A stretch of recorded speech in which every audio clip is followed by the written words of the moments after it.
සදනය කළඹා සකල කලා සරසා අපේ කමෙන් හද පුරවා නැනදිරි වඩවා සැරිසර මුලොවට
ශාන්ති කර්මයක්වත් කරන්න යනවාද කියලා සමහර විට ඔබට හිතෙන්නේ නැති.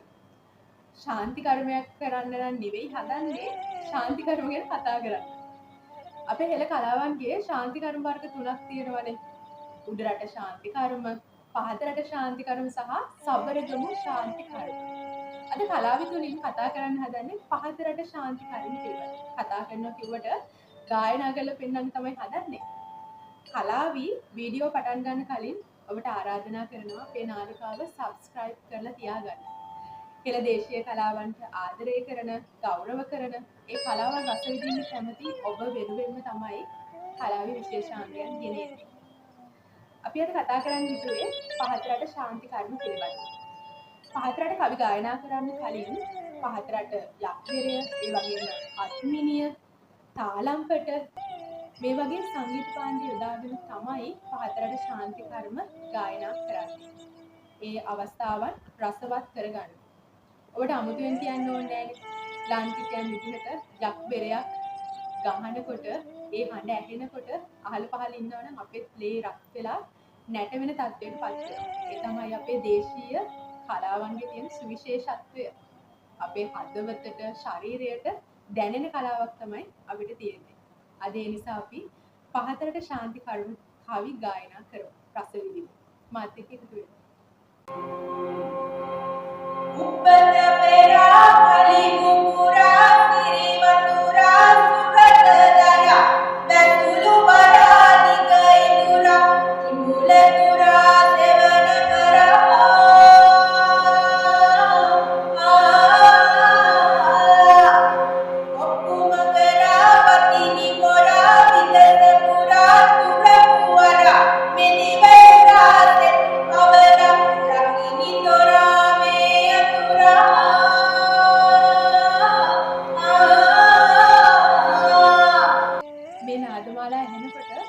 සමහරවිට ඔබගේ ශරීරය රත් වෙනවා වෙන්න පුළුවන්. ඔබ ඉන්න තැන ඔබට නැට වෙනවා වෙන්නත් පුළුවන්.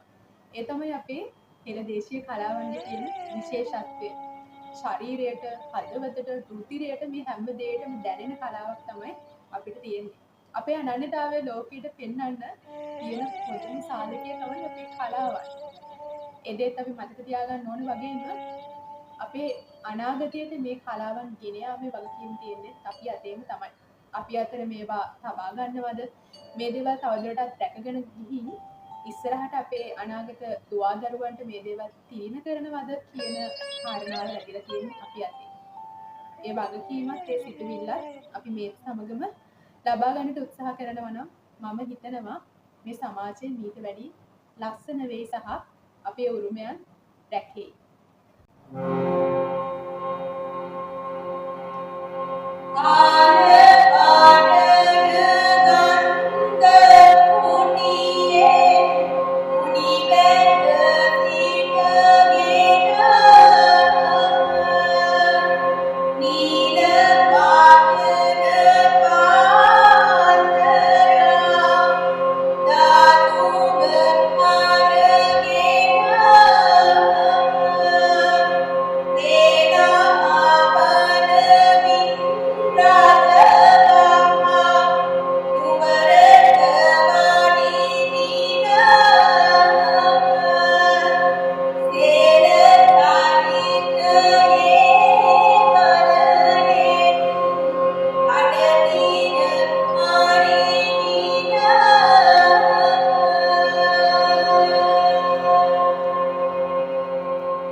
නාදමාල අහද්දී අපිට දැනෙන තව දෙයක් තමයි විවිධ ශාන්ති කර්ම අපි නරඹද්දී විවිධ ආකාරයකට තමයි මේවා ගායනා කරන්නේ.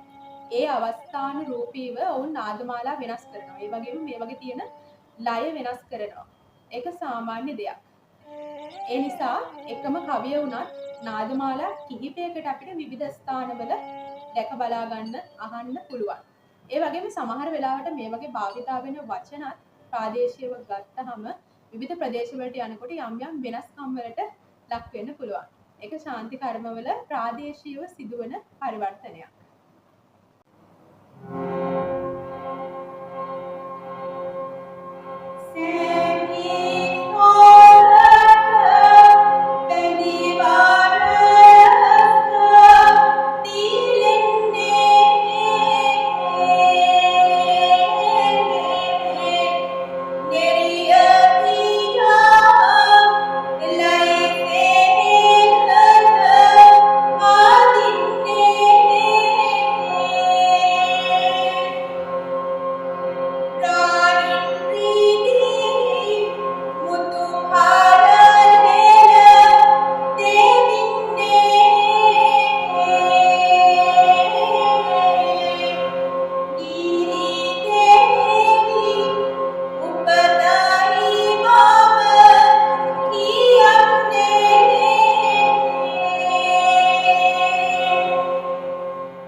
ශාන්ති කර්මවල ප්‍රසිද්ධම ශාන්ති කර්ම කිහිපයක් තියෙනවා.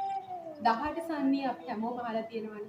මේ 18 සන්නිය රට යකුම, ගරා යකුම අපි ඉහතදී ගායනා කරපු ගිරිදේවි.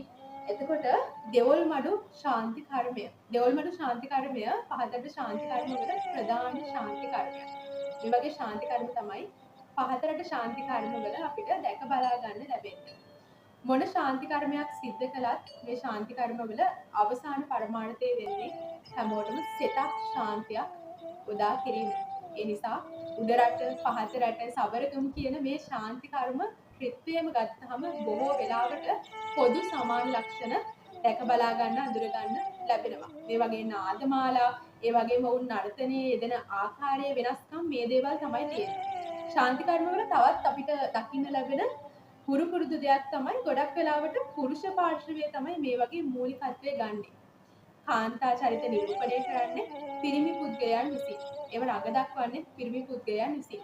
ඒ නිසා සමහර වෙලාවට ඔබ ශාන්ති කර්ම නරඹද්දී දකින්න ඇති කාන්තාවන්ට ආවේනික වෙච්චි ඒ සભ્યතාවයේ ඉක්මවපු දේවල් උනත් පිරිමින් හරි අපූර්වට රඟ දක්වනවා. මොකද ලාලිත්‍ය ඉක්මවා ගියපු ස්ථාන උනත් පිරිමින්ට පුළුවන් හරි අපූර්වට නිරූපණය කරන්න.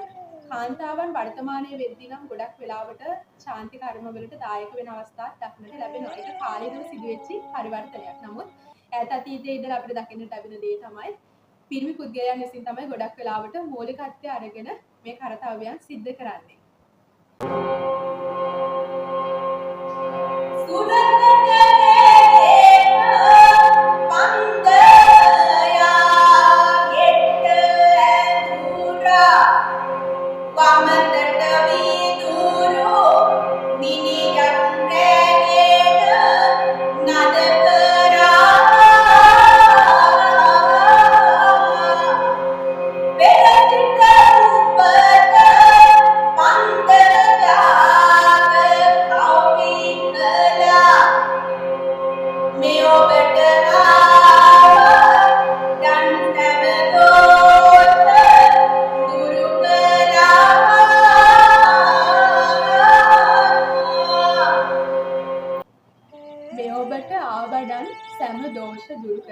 ඔබේ දෝෂ දුරු කරන ගමන් කලාවි අදට සමුගන්න තමයි හදන්නේ.